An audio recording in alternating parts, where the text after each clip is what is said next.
Moin Moin aus dem Miniatur Wunderland. Wir arbeiten ja gerade noch nebenbei an den Abschnitten Monaco und Provence weiter. Die Provence ist zwar eigentlich schon auf modellbauerischer Ebene fertig, allerdings ist in Monaco noch einiges zu tun, so zum Beispiel Details ausschmücken und Gerrits Formel-1-Strecke. Allerdings dürfen ja auch die Züge da nicht fehlen und deshalb ist es die Aufgabe von mir und Dirk, typische französische und auch vielleicht ungewöhnliche Züge, allerdings auch lustige Züge zusammenzustellen, um sie dann später euch zu zeigen. Und wie das so abläuft, das zeige ich euch heute.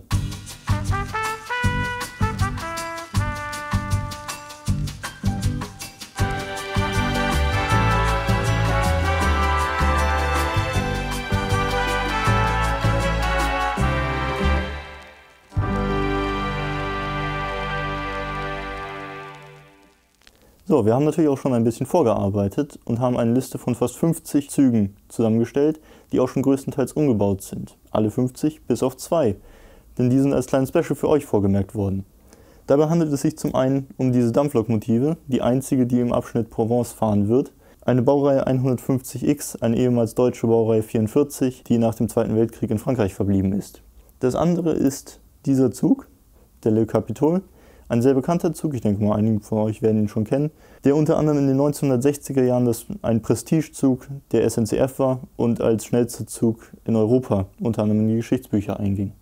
So, und wie diese Züge nun anlaugentauglich gemacht werden, das zeige ich euch jetzt.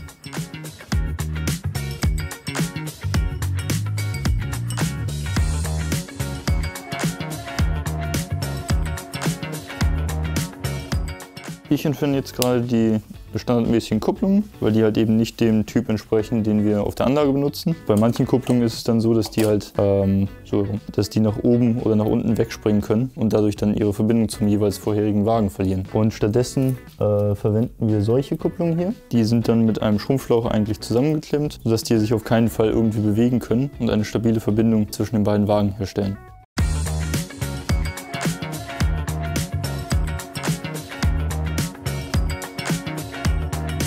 So, dann würde ich jetzt einmal die ganzen Wagen mit der Lokomotive verbinden, um festzustellen, dass ich halt eben nicht nur auf dem Papier mir einen schönen Zug ausgedacht habe, sondern dass er auch in der Realität authentisch wirkt.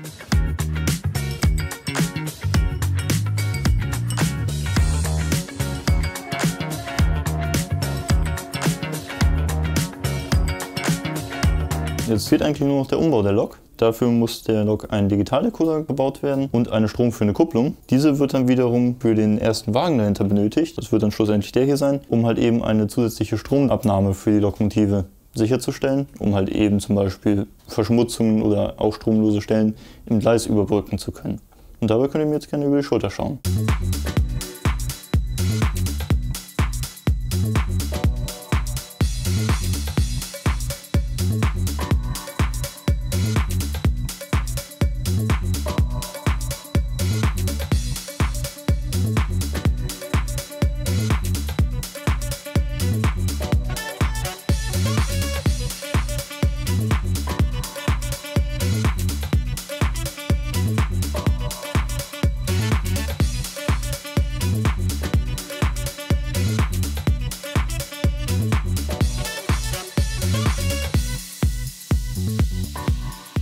Also wir Zugexperten sind fürs Wunderland insofern wichtig, als dass wir da muss ich jetzt ein bisschen ausholen, seit 20 Jahren ist ja bereits Kalli dabei und der ist jetzt natürlich auch schon im Rentenalter und ist nur noch donnerstags da.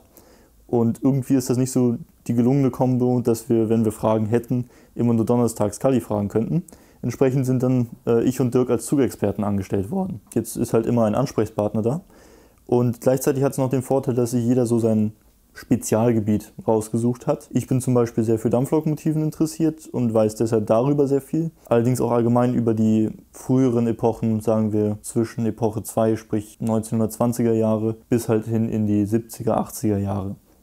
Und Dirk ist eher für das Moderne da und auch für zum Beispiel die Schmalspur in der Schweiz.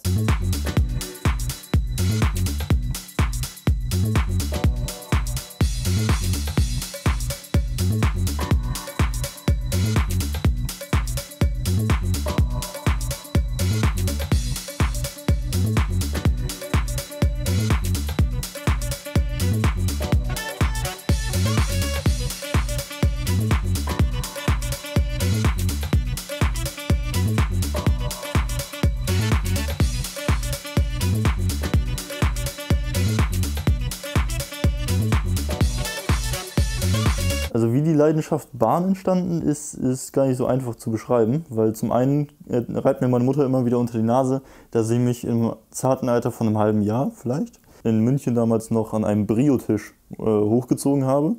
Und das hat sich dann irgendwie immer weiter gesteigert und wenn mich halt etwas interessiert, dann ja, fange ich an darüber zu lesen und dann merke ich mir sowas halt auch.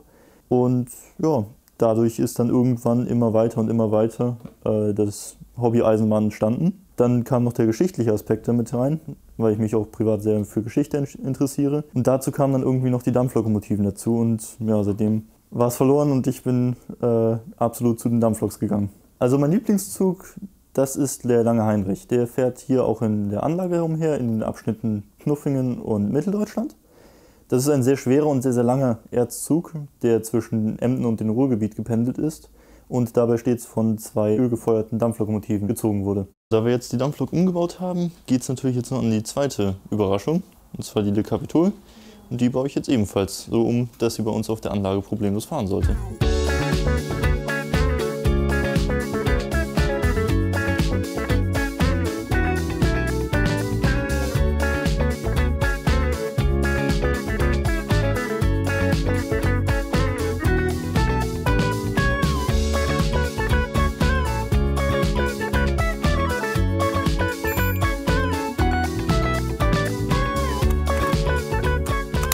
Also die Schwierigkeit bei dem Umbau gerade war, um ehrlich zu sein, die Le Capitole, weil das eine sehr, sehr alte Lokomotive ist, beziehungsweise das Modell ist sehr, sehr alt. Und da das Modell noch analog aufgebaut ist, ohne irgendwie großartige Technik darin, war das Problem halt eben, dass der Motor gleichzeitig die Masseverbindung war, das Motorgehäuse. Und dadurch musste ich da erstmal schmerzhaft durch einen Decoderverlust herausfinden, dass ich den Motor noch separat isolieren muss, bevor ich da irgendwie großartig anfangen kann, digital zu werden. Also das Highlight beim Erstellen eines Zuges war in den letzten 2 Jahren definitiv einer der USA-Züge.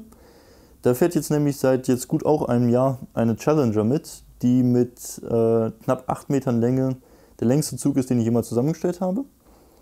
Und dabei war halt eben die Herausforderung, dass diese eine Lokomotive tatsächlich auch die 8 Meter an Wagen ziehen kann. So, jetzt habt ihr gerade gesehen, wie ich diese Lokomotive umgebaut habe. Und dann wollen wir sie auch gleich natürlich auf die Anlage stellen mit dem passenden Wagen dazu. Groß fahren können wir allerdings nicht, da die Anlage abgeschaltet ist, da wir in Monaco noch einiges zu tun haben.